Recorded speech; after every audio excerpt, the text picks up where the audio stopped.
नए हॉस्पिटलों के नए बेड के विस्तार का जो काम था, उसमें 2022 तक क्या स्थिति थी, इसका जिक्र किया गया। माननीय अध्यक्ष महोदय, मैं इस बात के लिए आम आदमी पार्टी की सरकार की तारीफ करना चाहता हूं। दिल्ली कोई अकेला राज्य नहीं है। देश के अंदर अलग अलग राज्यों में अलग अलग सरकारें, कोई 5 साल से काम कर रही हैं, कोई 10 साल से काम कर रही हैं, कोई 15 साल से काम कर रही हैं, कोई 20 साल से काम कर रही हैं। कई ऐसी सरकारें हैं इस हिंदुस्तान के अंदर जो 30-30 साल से काम कर रही हैं। लेकिन उन सरकारों का जो स्वास्थ्य का मॉडल है और उसका जो इंडेक्स है, उस इंडेक्स में आज की भी तारीख में दिल्ली का इंडेक्स सबसे 1 नंबर पर आता है। ये उस सीएजी की रिपोर्ट के पहले पार्ट में भी लिखा हुआ है। अध्यक्ष महोदय, जो दूसरे हिस्से की बात हुई, कई माननीय सदस्यों ने उठाया है, कई जिम्मेदार साथियों ने उठाया है। मैं जिम्मेदारी के साथ और सम्मान के साथ कहना चाहता हूं कि दिल्ली के अंदर जिन स्वास्थ्य सेवाओं को देने की जिम्मेदारी दिल्ली के आम आदमी पार्टी की सरकार की थी, हमने जिम्मेदारी के साथ उसमें कदम उठाया और उस चिंतन का, उस सोच का परिणाम था कि भारत के अंदर पहली बार अगर मोहल्ला क्लिनिक कहीं स्थापित हुआ, उसका नाम दिल्ली है और दिल्ली के अंदर मोहल्ला क्लिनिक में काम किया।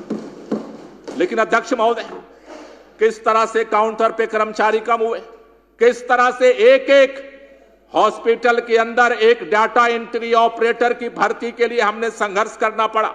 ये बात जब एलजी साहब के साथ हमारी नहीं बनी, हम सुप्रीम कोर्ट गए। आप सबको पता है, सदन को पता है, पूरे दिल्ली को पता है।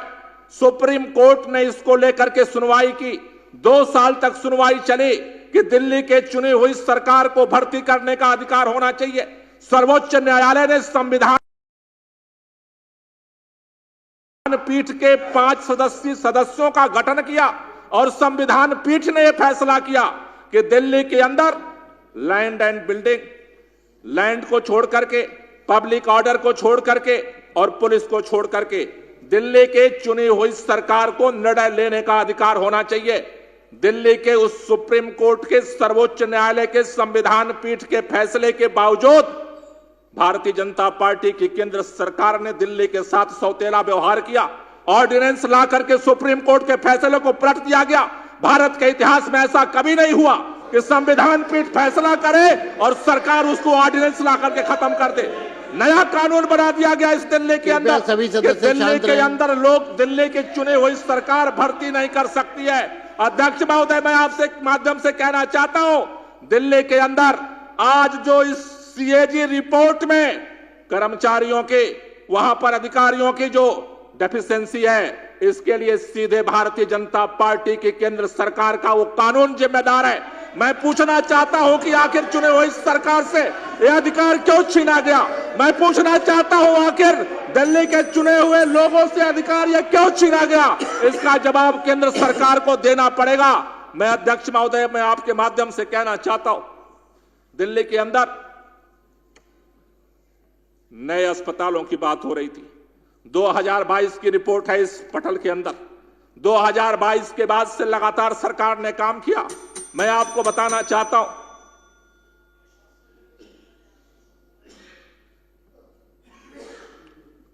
पूरा करिए ना। आपने घंटी बजाई थी। हाँ, घंटी इसलिए दिया कि समय हो रहा है, तो उसको समाप्त कीजिए। बंद कर दिया, जैसे आप ठीक समझो। बंद कर दिया। बताइए।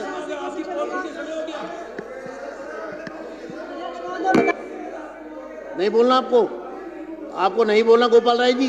मैं अगले वक्ता को बुला रहा हूं। शिखा रॉय। शिखा रॉय।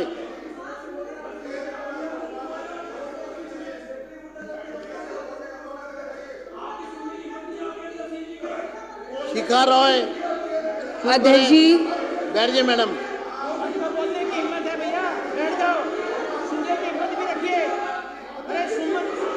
मैं बोलने का मौका दे रहा हूं, उसके बाद नहीं बोल रहे हैं। और समय की सीमा तो सभी सदस्यों को ध्यान रखनी पड़ेगी। शिखा रॉय। धन्यवाद अध्यक्ष जी। अध्यक्ष जी, ऐसा लगता है कि उसको सुनने की हिम्मत भी रखिए। मेरा विपक्ष के सदस्यों से कहना है, चर्चा को आगे बढ़ने दे। आप बैठ जाएं। शिखा रॉय को, अध्यक्ष शिखा राय जी आप शुरू करें। जी, अध्यक्ष जी धन्यवाद। अध्यक्ष जी, इनको लगता है कि ऊंचा बोल करके सच को छुपा लेंगे, जो नहीं होने वाला। आज सदन में मेरा विपक्ष के सदस्यों से अनुरोध है कि चर्चा को आगे बढ़ने दिया जाए। आप कृपया बैठ जाएं, सदन को डिस्टर्ब मत करिए। अध्यक्ष जी, सदन को आम आदमी डिस्टर्ब मत पार्टी की कीजिए। सरकार